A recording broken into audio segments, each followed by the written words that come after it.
गायत्री एका सरकारी शाळेत शिक्षिका होती. वय 32 झालं होतं, पण अजूनही गायत्री अविवाहितच होती. अनेकदा गायत्री तिच्या पगारातून गरीब मुलींना मदत करत असे. गायत्रीच्या वर्गात एक लहान मुलगी शिकत होती. ती नेहमीच मळलेली, अस्ताव्यस्त आणि उदास दिसायची. एकदा गायत्री तिला ओरडली तर ती जोरजोरानं रडायला लागली.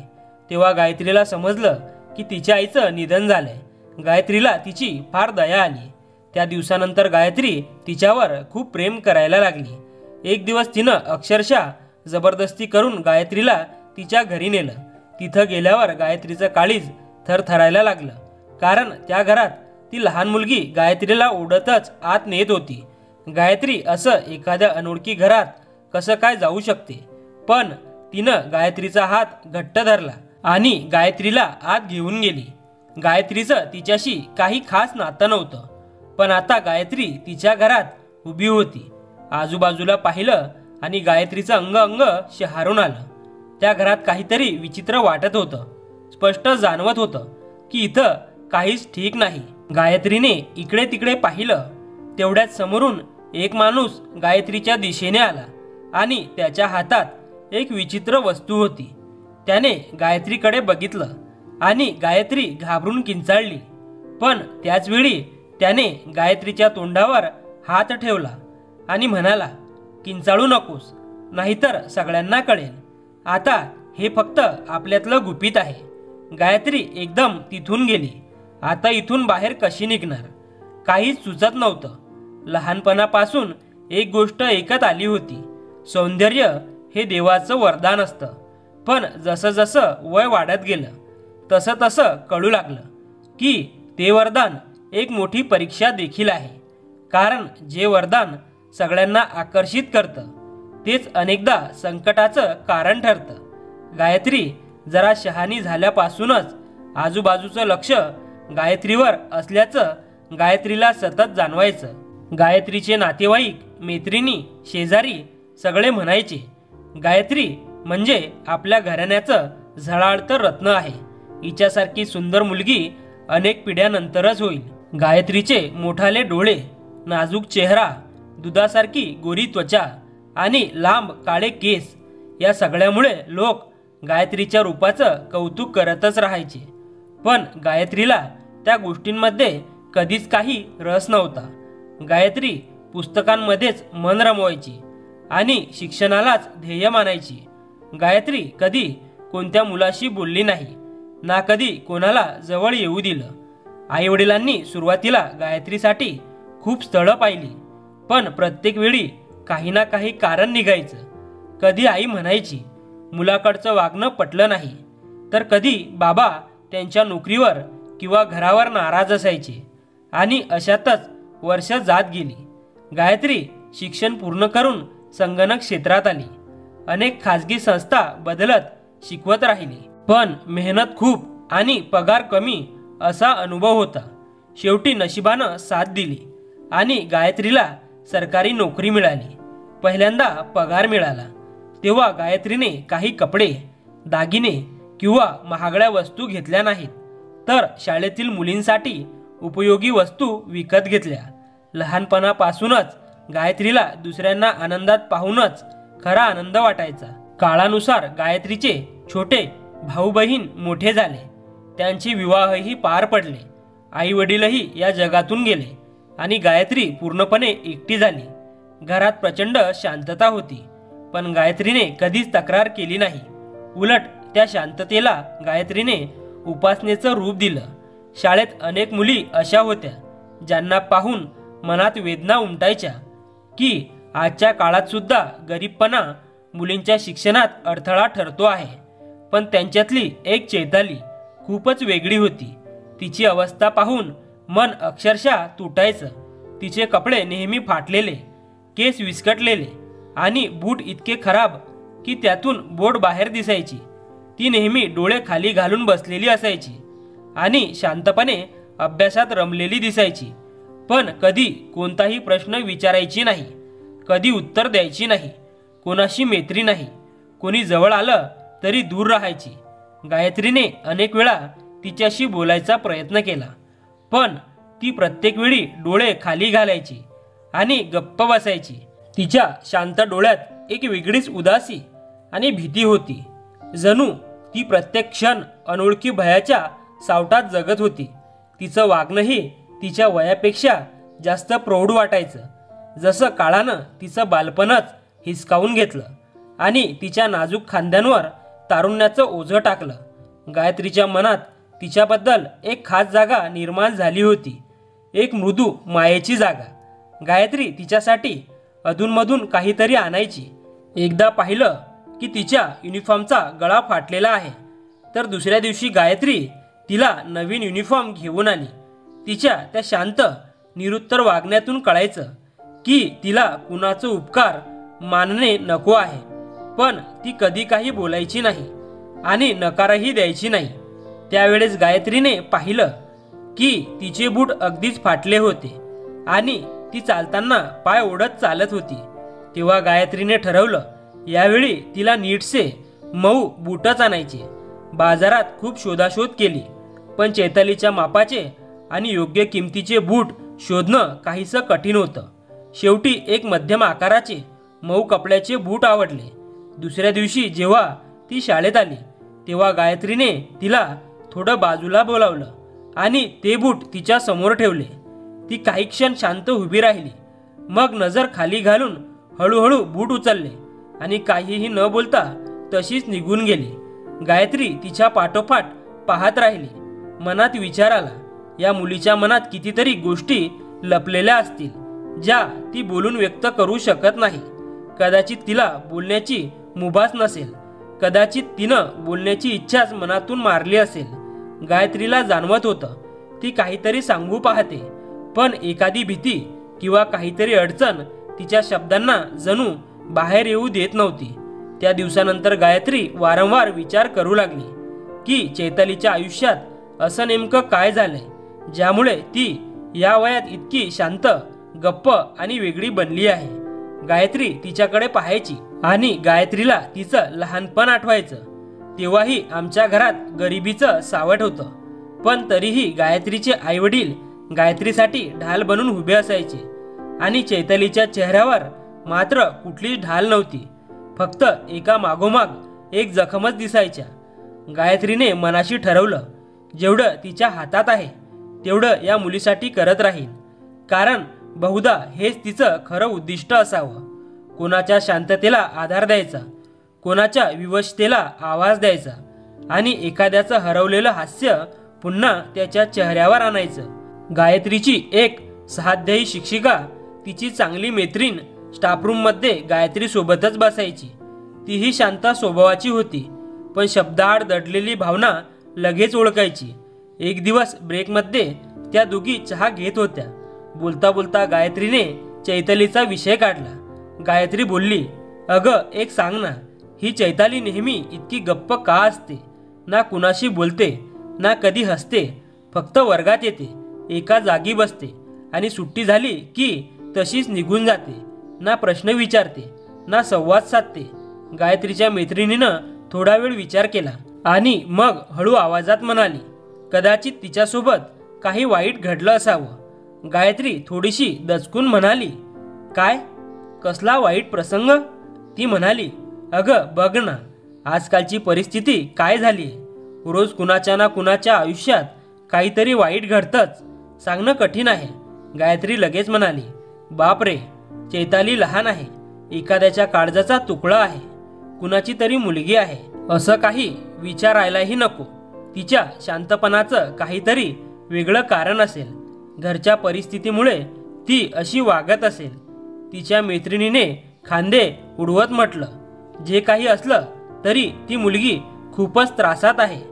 तू तर तसंही तिची काळजी घेतेस, थोडं लक्ष ठेव. कदाचित ती तुला विश्वासात घेऊन काहीतरी बोलेल. त्या दिवसानंतर गायत्री चैतालीच्या प्रत्येक हालचालीकडे, वागणुकीकडे अधिक बारकाईने पाहू लागली. ती मुलगी काहीशी अनोळखी भीतीमध्ये अडकलेली वाटायची, खूपच शांत आणि सतत घाबरलेली. एखादा आवाज जरा मोठा झाला की ती दचकायची. एखादा शिक्षक जर कठोर बोलला तर तिच्या चेहऱ्यावर एक विचित्र घाबरलेला भाव यायचा. एक दिवस असंच झालं. चैतालीनं वर्गातलं एक साधं होमवर्क पूर्ण केलं नव्हतं. गायत्रीने नेहमीसारख्याच सुरात हळूच तिला म्हटलं, बाळा, हे होमवर्क तर तुला पूर्ण करून आणायला हवं होतं ना, तू हे का केलं नाही? गायत्री ते वाक्य पूर्णही बोलली नव्हती की ती अचानक जोरजोरानं रडायला लागली. तिच्या डोळ्यातून अश्रू असे वाहू लागले, जणू कुणीतरी आतमध्ये दडवलेलं दुःख अचानक उघडं केलं. गायत्रीचं हृदय धडधडायला लागलं. गायत्रीने लगेच तिला हातात धरून वर्गाबाहेर नेलं. स्टाफ रूमच्या एका कोपऱ्यात तिला बसवलं आणि पाण्याचा ग्लास हातात दिला. ती हुंदक्यासह रडतच होती. गायत्रीने अलगद विचारलं, काय झालं ग बाळा, इतकी रडतेस का? तिनं डोळे पुसत खूप धीर करून सांगितलं की तिला तिच्या आईची आठवण येत आहे.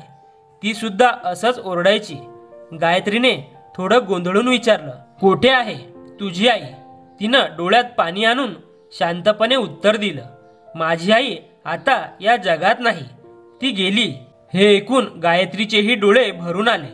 असं वाटलं जणू कोणीतरी तिचं हृदय घट्ट मुठीत पकडलं. सगळं चित्र एकदम स्पष्ट झालं. म्हणूनच तिचे केस विस्कटलेले असायचे, कपडे अस्वच्छ असायचे आणि ती कायमच इतकी शांत, गप्प आणि घाबरलेली राहायची. बिचारी ती एकट्या मायेपासून वंचित निरागस मुलगी. गायत्रीने अश्रू लपवत तिला घट्ट मिठीत घेतलं आणि म्हणाली, बाळा, मी फक्त थोडंसं ओरडले, माझा काहीही वाईट हेतू नव्हता, माफ कर ग मला.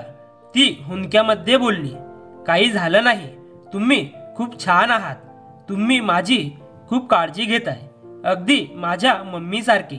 पण तुम्ही मम्मा तर नाही ना? हे ऐकल्यावर गायत्री स्तब्ध झाली. जिभेला शब्द सुसेनात. मनात खोलवर काहीतरी टोचल्यासारखं झालं. गायत्री काहीच बोलू शकली नाही. तिला काय समजवावं, काय सांगावं सुचत नव्हते. मग गायत्रीने तिचे अश्रू पुसले, तिच्या चेहऱ्यावरून हात फिरवला आणि म्हटलं, बाळा, आजपासून मी तुझी मैत्रीण आहे. तुला कधी काही अडचण वाटली, दुःख झालं, कुठे त्रास झाला तर तू मला नक्की सांग, मी नेहमी तुझ्या सोबत आहे. ती हसली थोडंसं, पण डोळ्यात अजूनही उदासी लपून बसली होती. गायत्री तिला म्हणाली, चल आता परत वर्गात जाऊया, आणि तिचे नाजूक हात हातात धरून वर्गाकडे गेली. त्या क्षणाला गायत्रीच्या मनात एक ठाम निश्चय झाला की गायत्री चैतालीसाठी ते सगळं होईल जे तिच्या आयुष्यातून निघून गेलंय. गायत्रीला ती आधीच आवडायची, पण आता गायत्रीचं तिच्यावरचं प्रेम अधिक गहिरं होत चाललं होतं. वेळ जसजसा पुढे जात होता तसतसा गायत्रीच्या मनात तिच्याविषयी आईसारखं महत्त्व जागा होत होतं. ब्रेक टाईम झाला की गायत्री नेहमीप्रमाणे काहीतरी खाण्यासाठी मागवायची आणि त्यातला एक भाग गायत्री कायम चैतालीसाठी ठेवून द्यायची. सुट्टी झाली की गायत्री तिला गप्पपणे जवळ बोलवायची आणि म्हणायची, बाळा, हे खा, तू पण दिवसभर अभ्यास करत होतीस ना. गायत्रीला तिच्या सोबत बसून जेवण म्हणजे एक वेगळाच सुखद अनुभव होता. जणू काहीतरी हरवलेलं पुन्हा सापडलं होतं. सकाळी शाळेत आली की सर्वात आधी गायत्री तिचं निरीक्षण करायची. केस विस्कटलेले दिसले की गायत्री प्रेमानं तिला जवळ बसवून तिच्या केसात कंगवा करायची, व्यवस्थित वेणी घालायची आणि बूट जर नीट बांधलेले नसले तर गुडघ्यावर बसून तिचे लेज बांधायची. ती फक्त गायत्रीकडे पाहत राहायची, काहीच बोलायची नाही, पण तिच्या डोळ्यांमध्ये एक वेगळाच शांत भाव असायचा आणि तो सुकून गायत्रीसाठी अगदी अनमोल वाटायला लागला होता. हे सगळं करताना गायत्रीला एक आंतरिक समाधान मिळायचं, जसं काही तिचं एक अपूर्ण कर्तव्य पूर्ण होतंय. कदाचित गायत्रीच्या आतही एक आई दडून बसलेली होती, खूप वर्ष गप्प स्वतःच्या ओळखीची वाट बघणारी. तेव्हाच गायत्रीला जाणवलं, प्रत्येक स्त्रीच्या आत एक आई लपलेली असते. ती मुलबाळ असो किंवा नसो, त्या ममत्वाला कुठल्या तरी रूपात बाहेर यायचंच असतं. चैताली हेच गायत्रीसाठी एक माध्यम बनली होती. गायत्री तिचे केस विंचरताना, तिच्या लहान सहान गोष्टी ऐकताना गायत्रीच्या मनातली एक अपूर्ण भावना पूर्ण होत असल्याचं भासत होतं. पण एक दिवस माझी जवळची मैत्रीण थोडं गंभीर होत म्हणाली, तू चैतालीसोबत खूप वेळ घालवतेस, थोडं भान ठेवायला हवं. गायत्रीने आश्चर्याने विचारलं, का ग, काय झालं? ती म्हणाली, बघ, आता तो काळ राहिलेला नाही जेव्हा लोक एखाद्या मुलावर प्रेम करत तर पालक खुश व्हायचे. आजकाल जर कुणी एखाद्या मुलीसोबत खूप वेळ घालवत असेल तर लोक वेगळ्याच नजरेनं पाहू लागतात. लोक वेगवेगळ्या तऱ्हेच्या चर्चा करत असतात आणि या मुलीविषयी तर आधीपासूनच काहीतरी शंका वाटते. तिच्याबद्दल आपल्याला काहीही माहिती नाही, ना तिचे घरचे कोण आहेत हे ठाऊक, ना कुणी तिच्या मागे येतं ना जातं. गायत्रीच्या मैत्रिणीचं म्हणणंही बऱ्याच अंशी खरं होतं. गायत्रीचं आणि चैतालीचं काहीही नातं नव्हतं. गायत्री तिची ना नातेवाईक होती ना पालक. गायत्रीला इतकं तिच्याजवळ जाणं खरं तर योग्य नव्हतं. कदाचित तिच्या घरच्यांना हे सगळं खटकलं असतं. एखाद्या दिवशी कोणी तक्रारसुद्धा करू शकतं, पण गायत्री काय करू शकणार होती? जेव्हा गायत्री तिच्या त्या निरागस डोळ्यांमध्ये पाहायची तेव्हा सगळं तसंच बाजूला व्हायचं. गायत्रीला तिची खूप दया यायची आणि त्याहूनही जास्त माया वाटायची. ती एकटी मुलगी जिच्यावरून आईची सावली गेली होती, आता गायत्रीशी बोलायला लागली होती. जी मुलगी पूर्वी काहीच न बोलता गप्प राहायची ती आता गायत्रीच्या बोलण्यावर हसू लागली होती आणि ते हसू गायत्रीचं मन अगदी उल्लसित करून टाकायचं. तिचे हे छोटे छोटे आनंदाचे क्षण तिचा संपूर्ण दिवस उजळून टाकायचे. जेव्हा ती गायत्रीकडे हसून पाहायची तेव्हा मनात जणू टवटवीत फूल उमलायची. गायत्रीला माहीत होतं ती हद ओलांडते, पण हेही तितकंच खरं होतं की गायत्री स्वतःच्या भावना थांबवण्यात अपयशी ठरत होती. आता चैताली गायत्रीसाठी फक्त विद्यार्थिनी नव्हती, ती गायत्रीच्या मनाचा एक कोपरा बनली होती, एक फार जिव्हाळ्याचा. एकदा शुक्रवार होता, शाळा लवकर सुटणार होती. त्या दिवशीसुद्धा तसंच वातावरण होतं. गायत्री बॅग आवरत होती तेव्हा चैताली गायत्रीकडे आली. ती नेहमीसारखीच हळूहळू पावलं टाकत डोळे खाली घालून शांतपणे गायत्रीच्या जवळ उभी राहिली आणि म्हणाली, आज तुम्ही माझ्यासोबत माझ्या घरी चला. गायत्रीला वाटलं ती मजेत बोलते. गायत्रीने हसत म्हटलं, नाही ग बाळा, मी तुझ्या घरी नाही येऊ शकत, अजून काही काम बाकी आहेत. पण ती हट्ट धरू लागली, नाही, तुम्ही यायलाच पाहिजे, आज माझा वाढदिवस आहे. गायत्रीने आश्चर्याने तिला पाहिलं आणि म्हणाली, अरे वा, आज तुझा वाढदिवस, देव तुला दीर्घायुष्य देव. पण तरीसुद्धा मी तुझ्या घरी नाही येऊ शकत ग. पण तिनं लहान मुलासारखा हट्ट धरला, नाही, तुम्ही यायलाच हवं. अचानक तिनं माझा हात आपल्या छोट्या हातात धरला आणि चालू लागली. गायत्रीने पाहिलं की तिला रस्ता अगदी ठाऊक होता, जणू आधीच सगळं नीट आखून ठेवलेलं होतं. ती वेगात पुढे चालत होती आणि गायत्री तिच्या मागे होती. चालता चालता त्या शाळेच्या मागच्या एका गल्लीत शिरल्या. ती गल्ली खूपच अरुंद आणि सुनसान होती, संपूर्ण सन्नाटा पसरलेला. गायत्रीला थोडीशी काळजी वाटली, पण चैतालीच्या चेहऱ्यावरचं ते उत्साही हास्य पाहून गायत्री काही बोलली नाही. त्या 3-4 वळणं घेत एका जुनाट उद्ध्वस्त वाटणाऱ्या घरासमोर पोहोचल्या. घराचं दार धुळीनं झाकलेलं होतं आणि भिंतीवर ओलसरपणा दिसत होता. ती पुढे गेली, दार उघडलं आणि गायत्रीला आत नेलं. घरात पाऊल टाकलं आणि गायत्रीचे पाय जणू थिजून गेले. आजचं दृश्य खूपच वेगळं आणि अस्वस्थ करणारं होतं. सगळ्या वस्तू अस्ताव्यस्त पडलेल्या, जमिनीवर कचरा विखुरलेला, भिंतीवर जाडजूड धूळ, फर्निचर नव्हतंच. इतकंच काय, जमिनीवर चटई सुद्धा नव्हती. गायत्रीने इकडे तिकडे पाहिलं, एकाही खोलीत माणूस नव्हता. सगळीकडे शांतता आणि ओसाडपणाची छाया, जणू इथे कुणी वर्षानुवर्ष राहिलेलंच नव्हतं. गायत्रीने आश्चर्यचकित होऊन विचारलं, बाळा, इथे कोण कोण राहतं? ती काहीच बोलली नाही. ती पुढे गेली आणि अचानक दार बंद करून बाहेरून कुलूप लावून टाकलं. तिचं हृदय दडपून गेलं. गायत्रीने मोठ्या आवाजात विचारलं, हे काय करतेस तू? दार का बंद केलं? ती अगदी सहजतेनं म्हणाली, आम्ही तर नेहमीच दार असंच बंद करतो. गायत्री घाबरून गेली. या घरात आधीच एक भयावह शांतता होती आता दाराला कुलूप, त्यामुळे भीती आणखीनच वाढली. हृदय जोरात धडधडायला लागलं. गायत्रीच्या मैत्रिणीनं सांगितलेलं वाक्य मनात डोकावलं.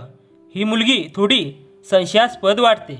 मनात विचार आला, काय खरंच चैताली एखाद्या फसवणुकीच्या जाळ्यात माझा भाग बनवत आहे का?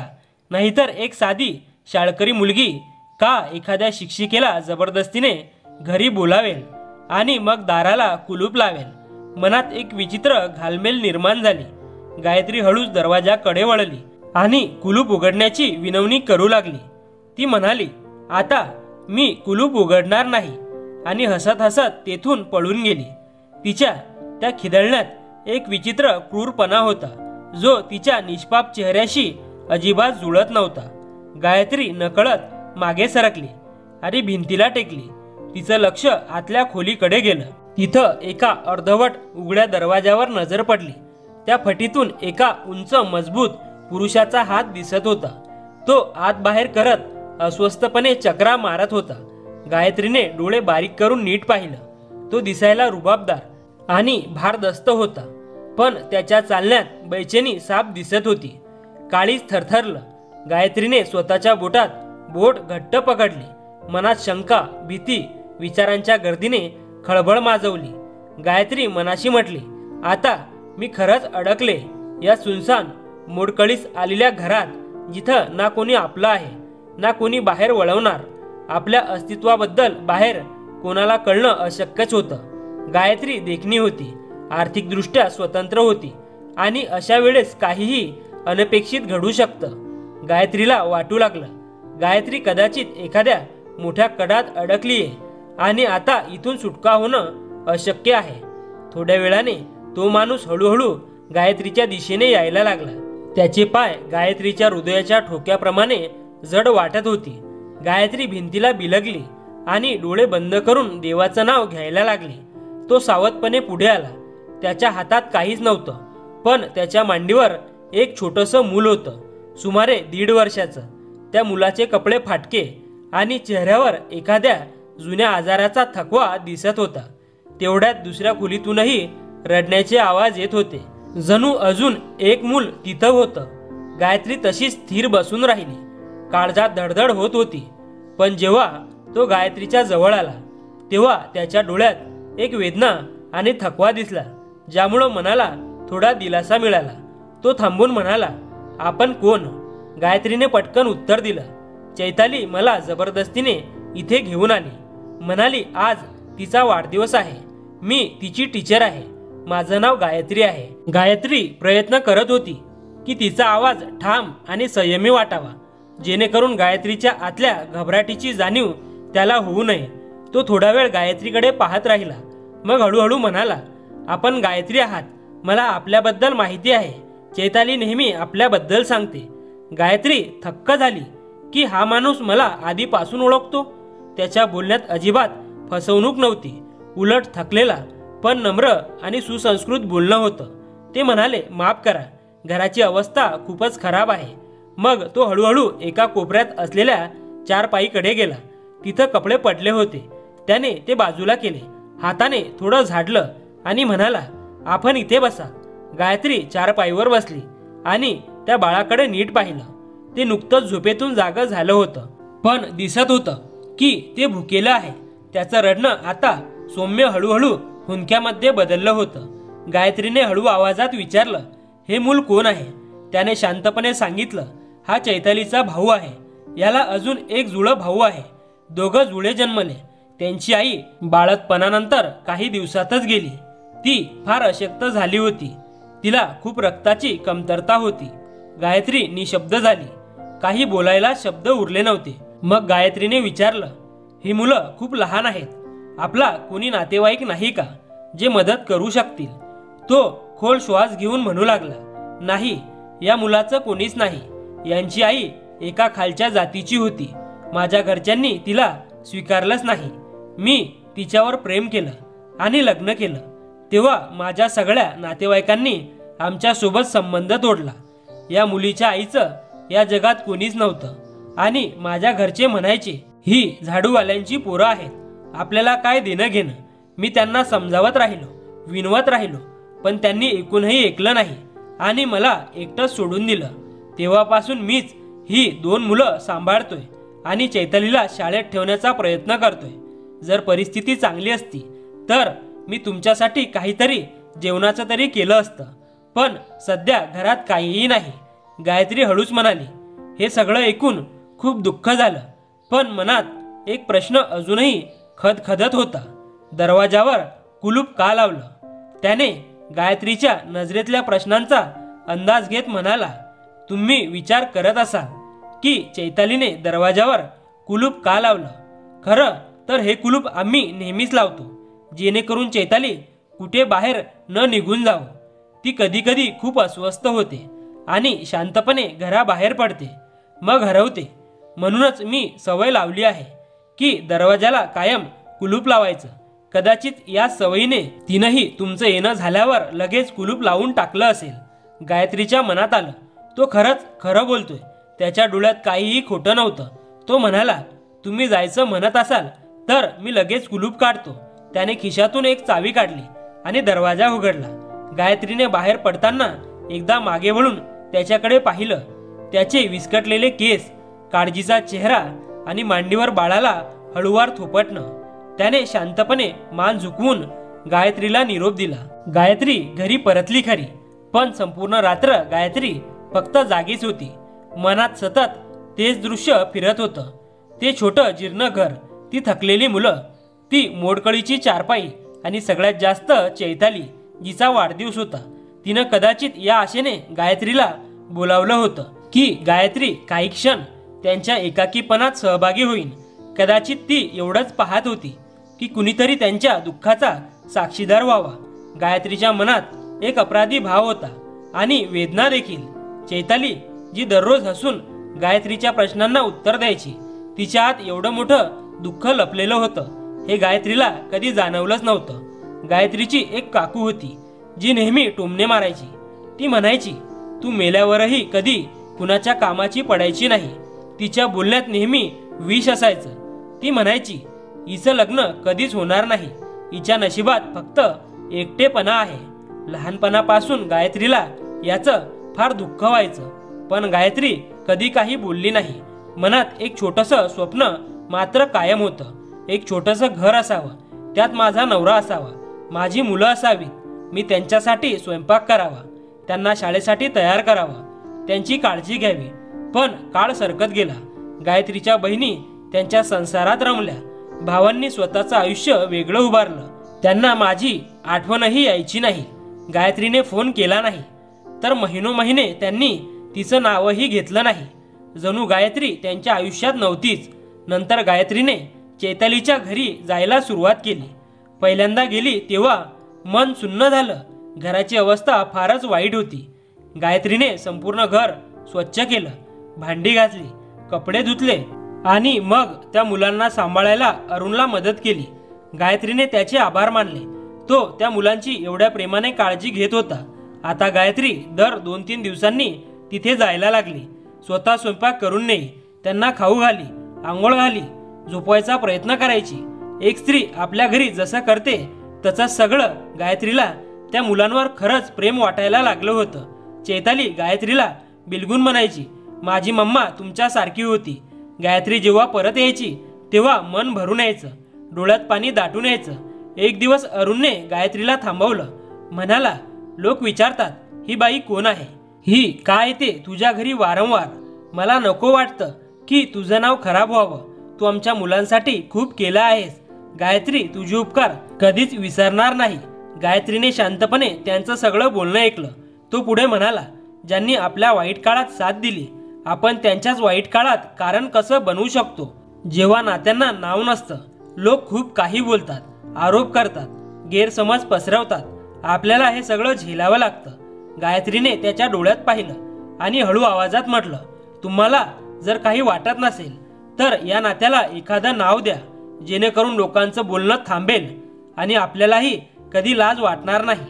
अरुण गायत्रीकडे बघतच राहिला, जणू त्याने सगळं ऐकलं, पण समजून घेण्याची ताकद अजून आली नव्हती.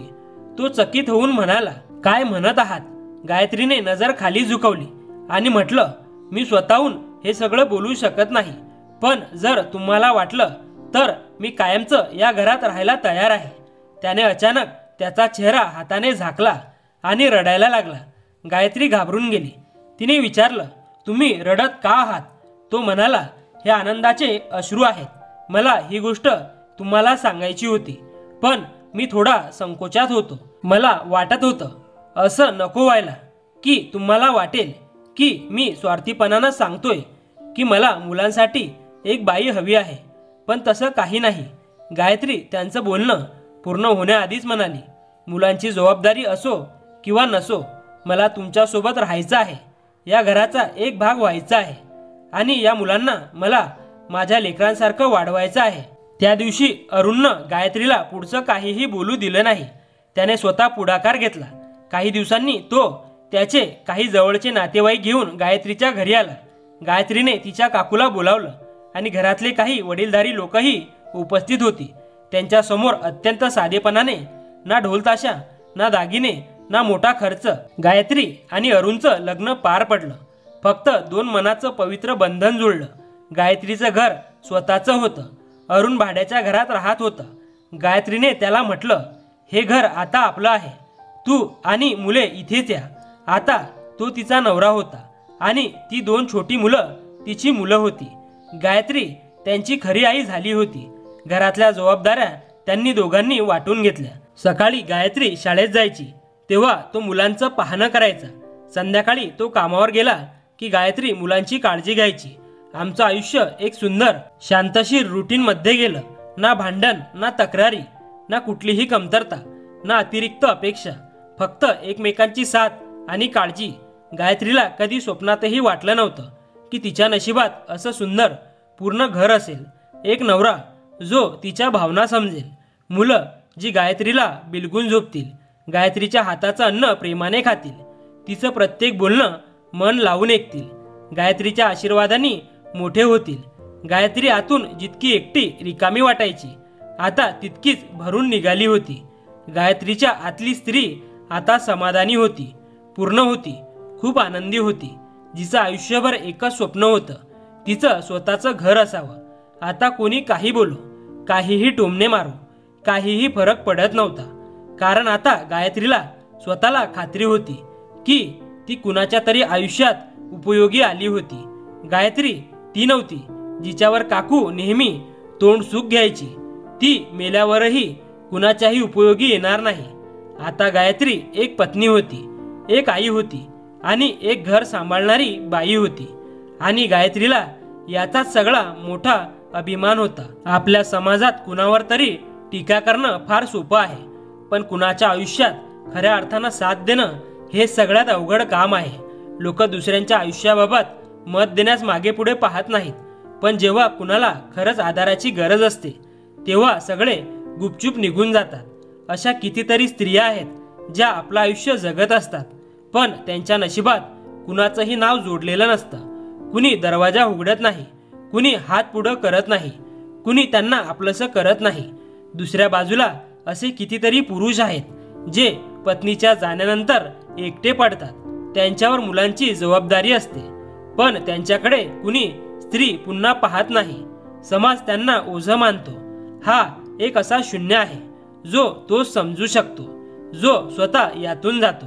जर समाज थोडं मोठं मन दाखवेल, लोकांनी इतरांच्या निर्णयाचा सन्मान करायला शिकावं, पुरुष आणि स्त्रिया एकमेकांची दुःख समजून घेतात अशी नाती स्वीकारली, तर फक्त अश्लीलतेचा नाही तर हजारो एकट्या जीवांचा शेवट होईल. कारण ही नाती शरीराने नाही, हृदयाने तयार होतात. त्यात त्याग लागतो, समजूत लागते आणि खूप सहनशीलता लागते. लोक म्हणायचे, ती 3 मुलांच्या बापाशी लग्न करते. कोणी म्हणायचं, आपल्यापेक्षा वयस्कर पुरुषाला नवरा केला. कोणी म्हणायचं, ही बाई शेवटचा आधार शोधते. आणि अरुणलाही टोमणे मिळाले. बायको कमी आणि आईसारखी दिसणारी बाई घरी आणली. पण त्यांना दोघांना माहिती होतं की त्यांचा निर्णय ना कोणत्याही लोभाने झाला, ना कोणत्या जबरदस्तीने. ती एक गरज होती, पण ती गरज पवित्र मार्गाने पूर्ण झाली होती. त्यांनी एकमेकांना आदर दिला, विश्वास दिला आणि समाजाच्या मतांचा त्यांच्या नात्यावर परिणाम होऊ दिला नाही. आज गायत्री तिच्या आजूबाजूला अशा कितीतरी स्त्रिया पाहते ज्या फक्त या एका विचाराने अडखळतात, लोक काय म्हणतील. स्वतःला एकटेपणाच्या हवाली करून बसलेल्या आहेत. किंवा अशा पुरुषांना पाहते जे फक्त मुलांना वाढवण्यात अडकून स्वतःला हळूहळू हरवून बसले आहेत. मनातून खूप वेळा वाटतं की सगळ्यांपर्यंत पोहोचून सांगावं, थोडी हिंमत ठेवा आणि समाज काय म्हणेल याकडे थोडं दुर्लक्ष करा. जर दोन एकाकी माणसं एकमेकांचा आधार बनू शकली तर त्याहून मोठं पुण्याचं काम दुसरं काही असू शकत नाहीत. कारण हे आयुष्य फक्त एकट्यानं जगण्याचं नाही तर कुणाच्या साथीनं जगण्याचं नाव आहे. गायत्री आणि अरुण आजही एकत्र आहे. तिची साधी जीवनशैली, ते छोटे छोटे आनंद, तिची 2 मुलं, तोच दिवसाचा ठरलेला क्रम. पण आज एक मोठा फरक आहे. आम्ही आता कुणाच्या नजरेतही अनोळखी नाही. आम्ही आता एक संपूर्ण कुटुंब आहे आणि हीच आमची खरी जीत आहे. आम्ही आयुष्याला एक संधी दिली आणि त्याने आम्हाला भरभरून सुख परत दिलं. जर मन शुद्ध असेल आणि भावना खऱ्या असतील तर प्रत्येक नातं पवित्र असतं आणि प्रत्येक निर्णय यशस्वी ठरतो. तर मित्रांनो, तुम्हाला ही कथा कशी वाटली कमेंट बॉक्समध्ये नक्की कळवा. आणि आवडली असेल तर व्हिडिओला लाईक, शेअर आणि चॅनलला सबस्क्राईब करायला विसरू नका. धन्यवाद.